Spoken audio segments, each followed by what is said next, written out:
Salut les amis, j'espère que vous allez bien et bienvenue pour cette nouvelle vidéo. Alors le sujet que nous allons traiter, c'est la tradition. La tradition qui désigne la transmission continue d'un contenu culturel à travers l'histoire. S'il fallait faire un parallèle avec la science, notamment la génétique, on aurait dit que la tradition est notre ADN culturel. Non, plutôt notre génome culturel.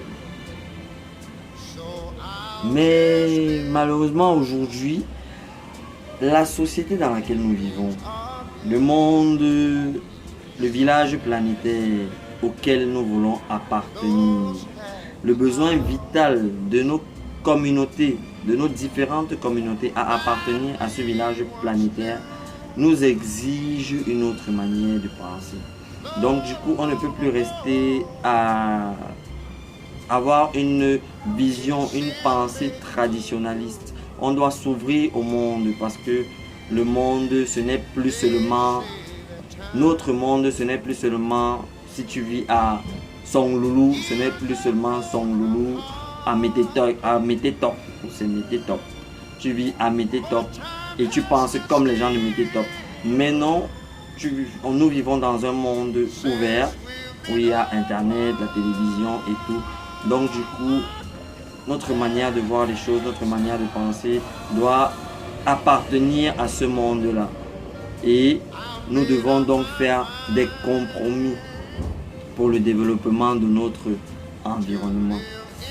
Mais toutefois, en faisant tous ces compromis, nous ne devons pas oublier que si aujourd'hui nous vivons dans des sociétés, nous avons des villages où il y a des chefferies, nous avons des cantons où il y a des chefs, nous avons des pays où il y a des présidents, c'est parce qu'un jour, pour arriver au président, il y a un papa au village qui était le chef de sa famille qui est devenu un canton, son canton qui est devenu un village, son village qui est devenu une ville, et puis.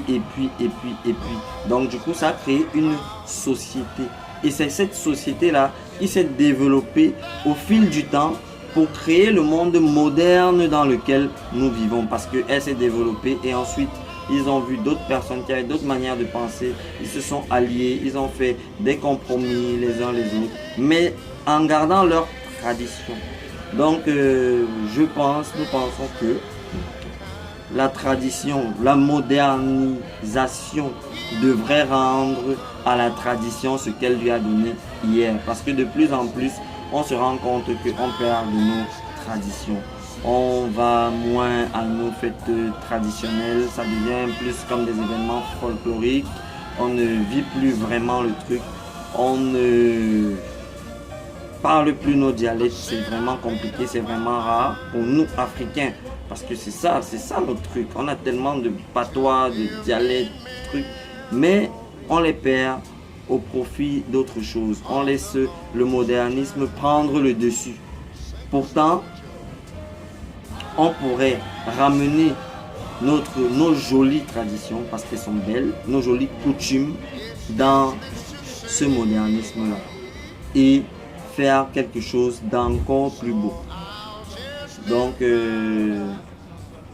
essayons de voir les choses dans ce sens-là et puis ce sera encore mieux. En parlant de tradition, dans quelques jours, demain le 11 février, nous allons fêter la 11e de la jeunesse 2018 au Cameroun.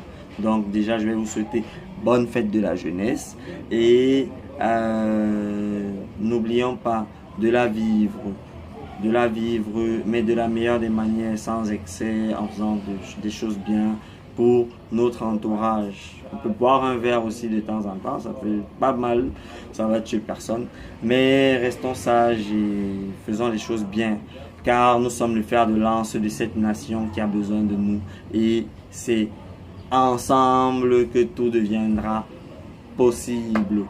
Bon, ben voilà, ce sera tout pour cette vidéo. Le 14 février, le jour de la fête des amoureux, il y a des personnes qui m'ont demandé de faire un sujet, de traiter un sujet dessus. Je ne manquerai pas de le faire, donc c'est exceptionnel puisque la plupart du temps je fais les vidéos le vendredi dans l'après-midi, mais là je vais faire une vidéo le 14 février pour parler d'amour. On va parler d'amour, on va essayer de parler de belles choses et bonne fête de la jeunesse encore. À bientôt, ciao ciao.